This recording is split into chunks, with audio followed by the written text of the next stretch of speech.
여러분은 혹시 이런 경험이 있으신가요? 아침부터 시작된 배우자와의 사소한 말다툼이 하루 종일 마음에 걸려 불편했던 경험, 며느리나 시어머니와의 관계에서 오는 깊은 상처로 밤잠을 설치셨던 기억, 오랜 친구와의 갑작스러운 다툼으로 수십 년의 우정이 흔들리는 순간을 마주하셨던 경험 말입니다. 인간관계의 아픔만큼 우리 마음을 깊이 흔드는 것은 없습니다. 부처님께서는 모든 고통은 집착에서 비롯된다 고 말씀하셨습니다.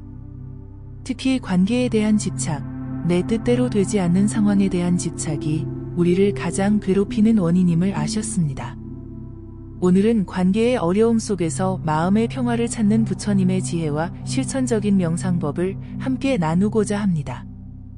먼저 제가 만난 한 제자의 이야기로 시작해 보겠습니다. 68세의 김 여사는 평생 가족을 위해 헌신하며 살아왔습니다. 자녀들을 훌륭히 키워 모두 결혼시키고 이제는 편안한 노후를 기대했습니다. 그러나 현실은 달랐습니다. 남편은 은퇴 후 집에만 있으면서 그녀의 모든 행동에 간섭하기 시작했고 사소한 일로 매일 다툼이 벌어졌습니다. 40년 넘게 함께한 배우자가 이제는 가장 큰 스트레스 원인이 되었습니다. 그녀는 절망 속에서 저를 찾아왔고 눈물을 흘리며 말했습니다. 더 이상 함께 살 수 없을 것 같습니다.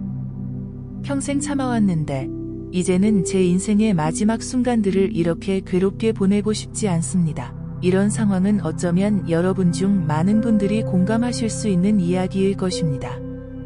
관계의 어려움은 나이와 상관없이 찾아오며 오히려 오랜 시간 쌓인 갈등일수록 더 깊은 상처를 남깁니다. 부처님께서는 증오는 결코 증오로서 사라지지 않고 오직 자비로서만 사라진다 고 가르치셨습니다. 그렇다면 우리는 어떻게 자비의 마음을 일으켜 관계의 상처를 치유할 수 있을까요? 첫째로, 모든 명상은 알아차림에서 시작됩니다. 관계가 힘들 때 가장 먼저 해야 할 일은 자신의 감정을 인식하는 것입니다. 분노, 상처, 슬픔, 실망감. 이러한 감정들을 억누르거나 부정하지 말고 있는 그대로 바라보십시오. 김 여사에게 저는 먼저 감정 알아차림 명상을 안내했습니다. 편안한 자세로 앉아 눈을 감고 호흡에 집중하세요. 남편에 대한 생각이 들면 그 생각과 함께 일어나는 감정을 알아차리세요. 아, 지금 분노가 일어나는구나. 지금 서운함이 있구나라고 단순히 관찰하세요. 판단하지 말고 감정을 억누르지도 말고 그저 알아차리기만 하세요. 이것이 바로 부처님께서 말씀하신 사념처 수행의 첫 번째 단계입니다. 알아차림은 감정에 휘둘리지 않는 힘을 길러줍니다. 우리가 마음의 파도를 지켜보는 순간 이미 우리는 파도 그 자체가 아니라 파도를 지켜보는 의식이 됩니다. 이것이 자유의 시작입니다. 두 번째 단계는 비판단적 관찰입니다. 관계에서 오는 갈등은 대부분 상대방이나 상황에 대한 우리의 판단과 기대에서 비롯됩니다. 남편은 이래야 한다. 자식은 이런 모습이어야 한다. 는 기대가 충족되지 않을 때 우리는 괴로움을 느낍니다. 부처님께서는 일체유심조, 모든 것은 마음이 만든다고 말씀하셨습니다. 우리의 판단과 기대가 현실을 왜곡시키는 것입니다. 김 여사에게 두 번째로 안내한 명상은 관계 바라보기 명상이었습니다. 남편에 대한 생각이 들면 그에 대한 자신의 기대와 판단을 알아차려 보세요. 그는 이래야 한다는 생각들을 하나씩 발견하고 그것이 절대적 진리가 아님을 인식하세요. 그저 당신 마음이 만들어낸 이야기일 뿐입니다. 이 명상을 통해 김 여사는 자신이 남편에게 가진 비현실적 기대들을 발견하기 시작했습니다. 은퇴 전에는 바빠서 거의 마주치지 않았던 두 사람이 갑자기 하루 종일 함께 있게 되면서 생기는 불편함을 인정하게 되었습니다. 세 번째 단계는 자비 명상입니다. 부처님께서는 한량없는 자비심으로 모든 방향의 존재를 대하라 고 가르치셨습니다. 자비 명상은 관계의 어려움을 치유하는 가장 강력한 도구입니다. 특히 메타 명상이라고도 불리는 자해 명상은 자신과 상대방 모두에게 행복과 평화를 기원하는 마음을 키웁니다. 편안한 자세로 앉아 먼저 자기 자신에게 자비의 마음을 보내세요. 내가 평안하기를, 내가 행복하기를, 내가 고통에서 벗어나기를. 그 다음 같은 마음을 남편에게 보내세요. 그가 평안하기를, 그가 행복하기를, 그가 고통에서 벗어나기를. 남편도 당신처럼 행복하기를 원하고 고통에서 벗어나기를 원한다는 것을 기억하세요. 놀랍게도 김 여사는 이 명상을 몇 주간 실천한 후 남편을 바라보는 시선이 변화했다고 말했습니다. 남편이 간섭하는 것이 사실은 무료함과 쓸모없다는 느낌에서 오는 행동임을 이해하게 되었습니다. 그도 자신의 방식으로 의미 있는 삶을 찾고 있는 것이지요. 네 번째 단계는 비애착 연습입니다. 부처님께서는 집착하지 않는 것이 평화의 길이라고 가르치셨습니다. 관계에서 우리는 종종 상대방의 행동, 말, 태도에 지나치게 애착합니다. 그것이 우리의 행복을 좌우하도록 허용합니다. 비애착은 상대방을 통제하려는 욕구를 내려놓는 것입니다. 남편이 당신을 비판할 때 그 말을 붙들지 마세요. 마치 흐르는 강물 위에 나뭇잎처럼 그 말이 흘러가도록 두세요. 자신의 가치는 타인의 평가에 의해 결정되지 않음을 기억하세요. 이 연습을 통해 김 여사는 남편의 말에 즉각 반응하는 대신 잠시 거리를 두고 바라보는 여유를 가지게 되었습니다. 그녀는 이제 남편의 잔소리가 내 온 존재를 뒤흔들지 않아요. 그저 그의 의견일 뿐 내 가치를 결정하지 않지요. 라고 말했습니다. 다섯 번째는 연기법 명상입니다. 부처님께서는 이것이 있으므로 저것이 있고 이것이 생김으로 저것이 생긴다는 연기법을 가르치셨습니다. 모든 현상은 상호의존적으로 발생합니다. 관계의 문제 역시 한 사람의 잘못이 아니라 복잡한 조건들의 상호작용에서 비롯됩니다. 남편과의 갈등이 일어날 때 그 상황을 만든 다양한 조건들을 살펴보세요. 남편의 성장 배경, 당신의 기대, 은퇴라는 생활의 변화, 노화에 따른 불안감. 이 모든 것이 함께 작용하여 현재의 상황을 만들었음을 이해하세요. 이 통찰은 김 여사에게 큰 위로가 되었습니다. 문제를 개인의 잘못이 아닌 여러 조건의 결과로 바라보게 되면서 비난보다는 이해의 마음이 생겼기 때문입니다. 여섯 번째는 감사 명상입니다. 관계가 어려울 때 우리는 종종 상대방의 단점과 갈등만 보게 됩니다. 그러나 어떤 관계에도 감사할 점이 있기 마련입니다. 부처님께서는 마음이 기쁨과 감사로 가득 차면 고통은 그곳에 머물 수 없다고 가르치셨습니다. 매일 저녁 남편에 대해 감사할 수 있는 3가지를 떠올려 보세요. 아주 작은 것이라도 좋습니다. 오늘 아침 쓰레기를 내다 버려줬다. 소녀에게 예쁜 장난감을 사주었다. 등 어떤 것이든 감사함을 느낄 수 있는 점을 찾아보세요. 김 여사는 처음에 이 연습이 가장 어려웠다고 합니다. 하지만 의식적으로 감사할 점을 찾다 보니 점차 남편의 긍정적인 면을 더 많이 발견하게 되었고 자연스럽게 갈등도 줄어들기 시작했습니다. 7번째는 공간 만들기 명상입니다. 가까운 관계일수록 때로는 적절한 거리와 공간이 필요합니다. 부처님께서도 수행자들에게 독처를 권하셨던 것처럼 진정한 관계의 회복을 위해서는 홀로 있는 시간도 중요합니다. 하루에 적어도 30분은 완전히 혼자만의 시간을 가지세요. 그 시간에는 어떤 외부 자극도 차단하고 오직 자신의 호흡과 존재만을 느끼세요. 이것은 자신을 돌보는 시간이자 관계에 새로운 에너지를 불어넣는 시간입니다. 김 여사는 매일 아침 일찍 일어나 혼자 산책하는 시간을 갖기 시작했습니다. 그 시간은 그녀에게 새로운 활력을 주었고 남편과의 관계에도 여유가 생겼습니다. 8번째는 용서 명상입니다. 오랜 관계에는 종종 깊은 상처와 원망이 쌓이게 마련입니다. 부처님께서는 증오는 증오로 사라지지 않고 오직 사랑으로만 사라진다 고 말씀하셨습니다. 용서는 자신과 상대방 모두를 자유롭게 하는 강력한 행위입니다. 눈을 감고 깊이 호흡하며 관계에서 받은 상처를 하나씩 떠올려 보세요. 그 상처를 인정하고 이것이 나에게 큰 아픔이었구나라고 인식하세요. 그리고 천천히 나는 이 상처를 내려놓기로 선택한다. 나 자신과 상대방을 위해 나는 용서하기로 한다라고 마음속으로 말하세요. 물론 용서는 하루아침에 이루어지지 않습니다. 김 여사에게도 40년간에 쌓인 원망을 내려놓는 것은 쉬운 일이 아니었습니다.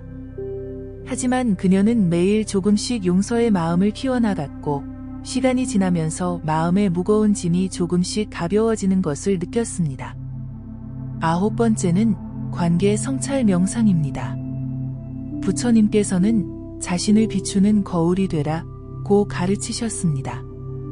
관계의 어려움은 종종 우리 자신의 미해결된 내면 이슈를 반영합니다. 상대방에게 가장 강하게 반응하는 부분이 바로 나 자신의 그림자일 수 있습니다. 상대방의 어떤 행동이나 말이 당신을 가장 화나게 하는지 성찰해 보세요. 그리고 자문해 보세요. 이것이 나의 어떤 두려움이나 불안을 건드리는가? 내가 인정하지 않는 나 자신의 어떤 측면을 상대방에게서 보는 것인가? 김 여사는 이 명상을 통해 놀라운 통찰을 얻었습니다. 남편의 간섭이 그토록 그녀를 화나게 했던 이유는 그것이 그녀 스스로의 독립성에 대한 불안을 건드렸기 때문이었습니다. 평생 가족을 위해 살아오면서 자신을 위한 삶을 살지 못했다는 후회가 있었고 남편의 간섭은 그 상처를 자극했던 것입니다. 10번째는 선행 명상입니다. 부처님께서는 악행은 악행을 낳고 선행은 선행을 낳는다 고 가르치셨습니다.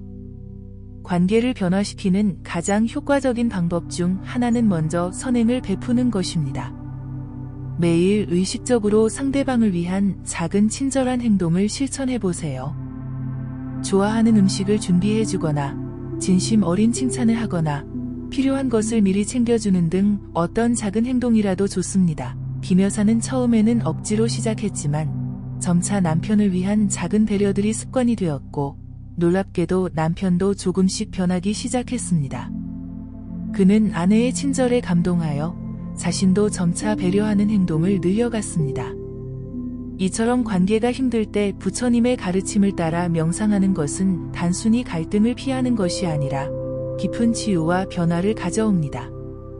그러나 여기서 중요한 점은 이 모든 명상의 목적이 상대방을 바꾸는 것이 아니라 자신의 마음을 변화시키는 것이라는 사실입니다. 부처님께서는 1000명의 적과 싸워 이기는 것보다 자기 자신을 이기는 것이 더 위대한 승리라고 말씀하셨습니다. 관계 명상의 진정한 승리는 상대방의 변화가 아니라 어떤 상황에서도 흔들리지 않는 내면의 평화를 찾는 것입니다. 또 다른 사례를 들어보겠습니다. 72세의 박 선생님은 성인이 된 아들과의 관계로 고민이 많았습니다. 아들은 10년 전 외국으로 이민을 가서 사업을 시작했는데 연락도 뜸하고 명절에도 귀국하지 않았습니다. 박 선생님은 아들에 대한 서운함과 그리움으로 매일 밤 잠을 이루지 못했습니다. 그는 제가 무슨 잘못을 했기에 아들이 이럴까요? 내가 평생 아들을 위해 헌신했는데 이것이 노년에 받는 대접인가요? 라며 눈물을 흘렸습니다. 저는 박 선생님에게 거리두기 명상을 안내했습니다. 아들에 대한 생각이 들 때마다 그 생각을 마음속 화면에 영화처럼 투사해 보세요. 그리고 한 걸음 뒤로 물러나 그 영화를 객관적으로 관찰하세요. 당신은 그 생각과 감정에 휩쓸린 배우가 아니라 그것을 지켜보는 관객이 되는 것입니다. 이 연습은 박 선생님이 자신의 생각과 감정에서 약간의 거리를 두는 데 도움이 되었습니다. 그는 점차 자신의 기대가 아들에게 부담이 되었을 수 있음을 이해하기 시작했고 아들의 독립적인 삶을 존중하는 법을 배우게 되었습니다. 또한 편지 쓰기 명상도 효과적이었습니다. 아들에게 하고 싶은 모든 말을 편지로 써보세요. 서운함, 그리움, 분노, 사랑. 어떤 감정이든 솔직하게 표현하세요. 하지만 그 편지를 보내지는 마세요.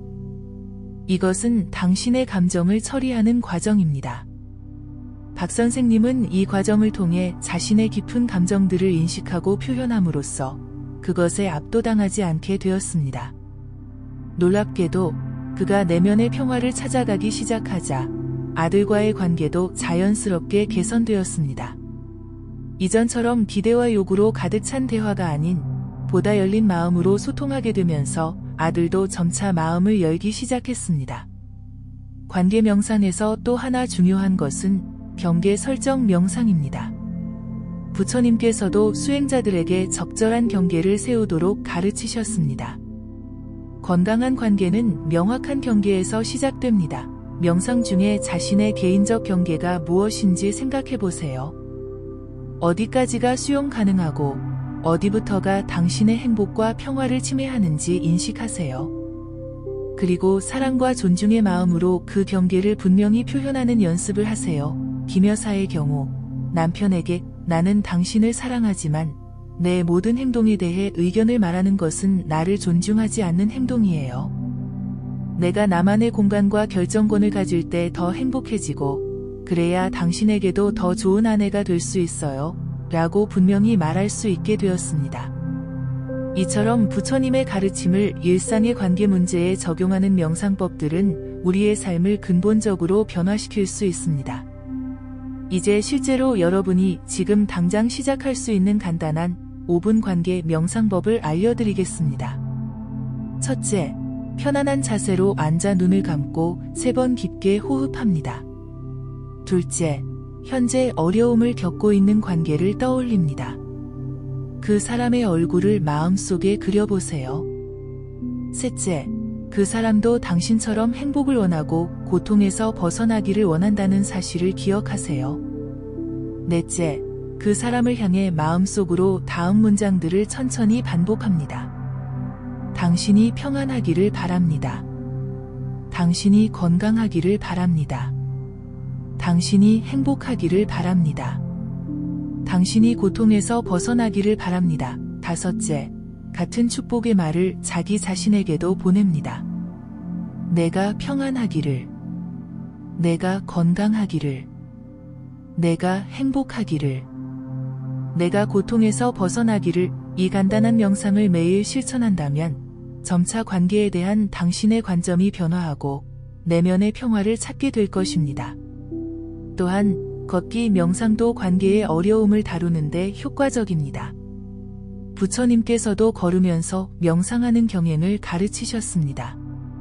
관계의 어려움을 느낄 때 자연 속을 천천히 걸으며 각 발걸음을 온전히 느껴보세요. 호흡과 발걸음이 조화를 이루게 하고 걸으면서 평화, 이해, 사랑, 용서와 같은 단어를 마음속으로 반복하세요. 걷기 명상은 특히 분노나 강한 감정이 일어날 때 그 에너지를 건강하게 해소하는 데 도움이 됩니다. 우리가 잊지 말아야 할 것은 모든 관계는 끊임없이 변화한다는 사실입니다. 부처님께서는 일체계고, 일체무상, 일체무아를 가르치셨습니다.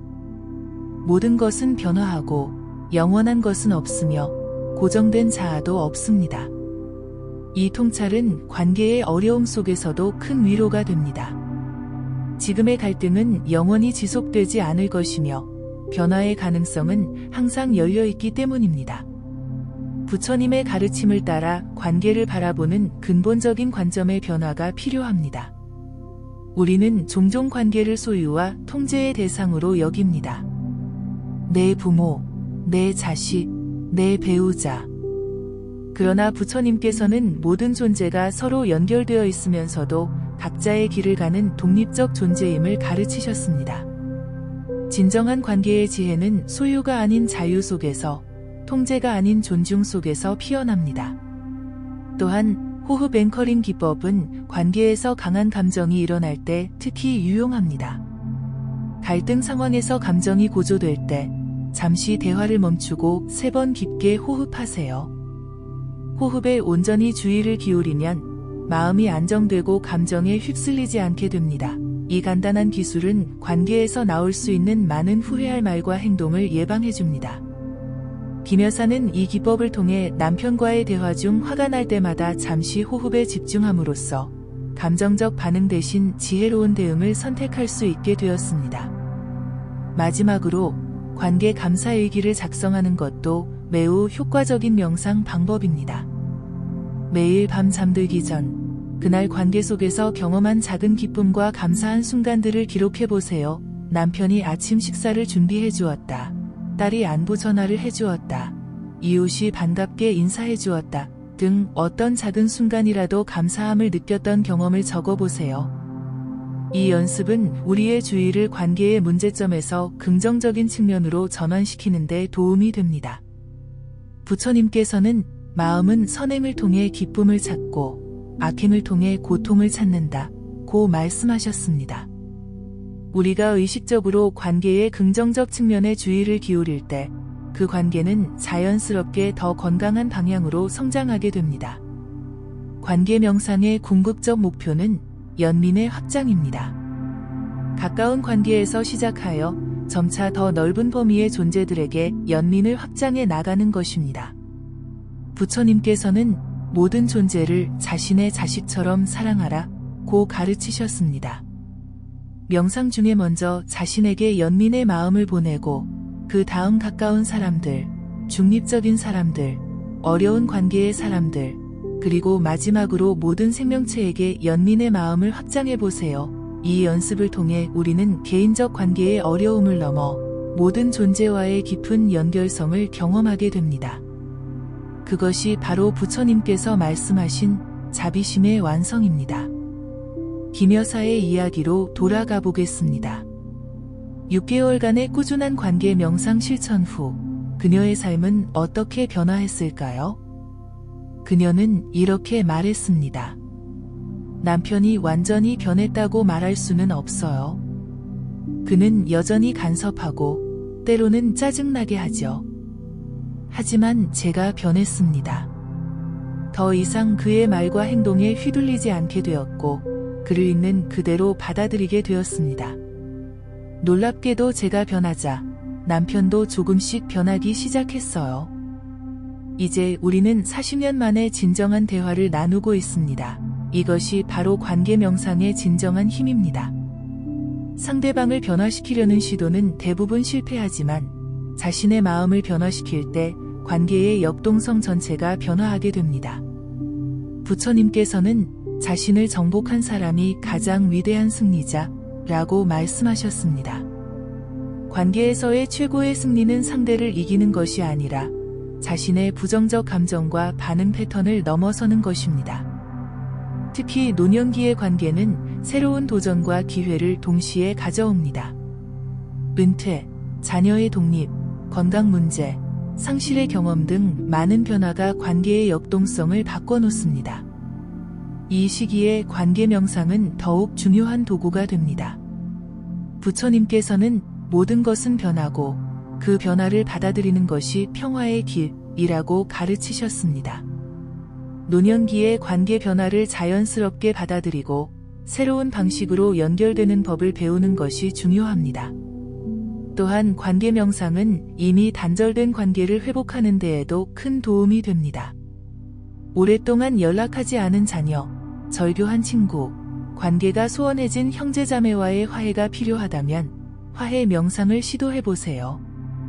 그 사람을 마음속에 그리며 우리 사이의 오해와 상처가 치유되기를 바랍니다. 나는 용서하고 용서받을 준비가 되어 있습니다. 우리의 관계가 새롭게 시작되기를 바랍니다라고 마음속으로 되풀이하세요. 이 명상이 직접적인 화해로 이어지지 않더라도 당신의 마음속에서 일어나는 치유는 그 자체로 큰 가치가 있습니다. 부처님께서는 증오는 결코 증오로서 사라지지 않고 오직 사랑으로서만 사라진다 고 말씀하셨습니다. 여러분 중에는 평생 고통스러운 관계로 인해 깊은 상처를 안고 계신 분들도 계실 것입니다. 학대적인 부모, 폭력적인 배우자, 배신한 친구. 이러한 관계에서 오는 상처는 쉽게 치유되지 않습니다. 그럴 때는 자기 연민 명상이 특히 중요합니다. 자신의 상처를 인정하고 그것을 부드럽게 안아주세요. 이것은 정말 고통스러웠구나. 내가 이렇게 아파하는 것은 당연해. 내가 나를 위로하고 보살피겠다라고 스스로에게 말해주세요. 자기 자신을 향한 자비는 모든 관계 치유의 시작점입니다. 부처님께서는 자신을 사랑하지 못하는 사람은 타인도 진정으로 사랑할 수 없다고 가르치셨습니다. 관계 명상에서 또 하나 중요한 측면은 비폭력 대화를 연습하는 것입니다. 부처님께서는 올바른 언어는 진실하고 이로우며 부드럽고 화합을 가져온다고 말씀하셨습니다. 명상 중에 자신의 감정과 필요를 비폭력적으로 표현하는 연습을 해보세요. 당신이 그렇게 말했을 때 나는 서운함을 느꼈어요. 왜냐하면 나는 존중받고 싶기 때문이에요. 앞으로는 이런 방식으로 대화했으면 해요. 이런 방식의 의사소통은 상대방을 비난하지 않으면서도 자신의 경계를 분명히 하는 방법입니다. 김 여사는 이 비폭력 대화법을 연습한 후 40년 만에 처음으로 남편과 진정한 대화를 나눌 수 있게 되었다고 합니다. 예전에는 항상 당신은 항상 나를 무시해라고 말했는데 이제는 당신이 내 의견을 묻지 않고 결정할 때 나는 소외감을 느껴요. 나도 결정에 참여하고 싶어요라고 표현하게 되었어요. 놀랍게도 남편은 방어적인 태도 대신 이해하려고 노력하기 시작했습니다. 관계 명상의 또 다른 중요한 측면은 이해하기입니다. 부처님께서는 깊이 바라보는 것이 곧 사랑하는 것이라고 가르치셨습니다. 상대방의 행동 뒤에 숨겨진 고통, 두려움, 필요를 이해하려고 노력할 때 우리는 진정한 연민의 마음을 개발할 수 있습니다. 상대방의 행동에 화가 날 때 잠시 멈추고 자문해 보세요. 이 사람은 어떤 고통을 겪고 있을까? 어떤 두려움이 그를 그렇게 행동하게 만들까? 이 연습을 통해 우리는 행동 자체가 아니라 그 행동의 원인을 보게 됩니다. 그리고 그것은 종종 우리의 마음을 열어주는 통찰로 이어집니다. 관계 명상의 깊은 수준에서는 상호의존성에 대한 이해가 중요합니다. 부처님께서는 모든 현상이 서로 연결되어 있다는 연기법을 가르치셨습니다. 우리의 행복과 불행은 완전히 독립적이지 않으며 모든 관계는 상호의존적 네트워크의 일부입니다. 명상 중에 자신이 모든 존재와 연결되어 있음을 상상해보세요. 당신의 호흡은 나무들이 만들어낸 산소를 들이마시는 것이고 당신의 몸은 많은 농부들의 노동으로 길러진 음식으로 만들어졌습니다. 당신의 생각과 감정은 수많은 만남과 경험의 결과입니다. 이러한 상호의존성에 대한 통찰은 관계에 대한 우리의 관점을 근본적으로 변화시킵니다. 개인적 이해관계를 넘어 모든 존재의 행복을 위한 더 넓은 시각을 가지게 됩니다. 관계 명상의 궁극적 목표는 무조건적 사랑의 발견입니다. 부처님께서는 어머니가 외아들을 목숨 바쳐 보호하듯 모든 존재를 향해 무량한 자비심을 일으켜라 고 가르치셨습니다. 무조건적 사랑은 상대방의 행동이나 우리에 대한 태도에 좌우되지 않는 사랑입니다. 당신이 나를 사랑해서 내가 당신을 사랑하는 것이 아니라 당신이 존재하기에 내가 당신을 사랑한다는 마음입니다. 이러한 무조건적 사랑을 통해 우리는 관계의 진정한 자유와 기쁨을 경험하게 됩니다. 부처님의 가르침에 기반한 관계 명상은 단순한 테크닉이 아니라 삶의 방식입니다. 그것은 매 순간 모든 만남 속에서 자비와 지혜를 실천하는 것입니다. 여러분의 관계가 지금 어떤 상태에 있든 부처님의 지혜와 명상의 힘을 통해 더 깊은 이해와 평화를 찾을 수 있습니다. 이제 여러분이 관계 명상을 일상에 통합할 수 있는 간단한 방법을 제안해 드리겠습니다. 아침에 일어나면 그날 만날 모든 이들에게 자비를 보내는 마음으로 하루를 시작하세요. 오늘 내가 만나는 모든 사람이 행복하기를, 모든 관계가 조화롭기를 바랍니다. 하루 중 어려운 관계의 사람을 만날 때마다 잠시 호흡에 집중하고 그 사람도 나처럼 행복을 원하고 고통에서 벗어나기를 원한다는 사실을 기억하세요. 저녁에는 하루 동안의 관계들을 성찰하며 감사함과 용서의 마음을 키워보세요. 이렇게 관계 명상을 일상에 통합할 때 점차 여러분의 모든 관계가 더 깊고 의미 있게 변화할 것입니다. 부처님께서는 당신의 마음이 평화롭다면 당신이 가는 곳마다 평화를 발견할 것이라고 말씀하셨습니다. 관계 명상의 진정한 기적은 바로 여기에 있습니다. 우리의 내면이 변할 때 우리가 경험하는 세계 전체가 변화합니다.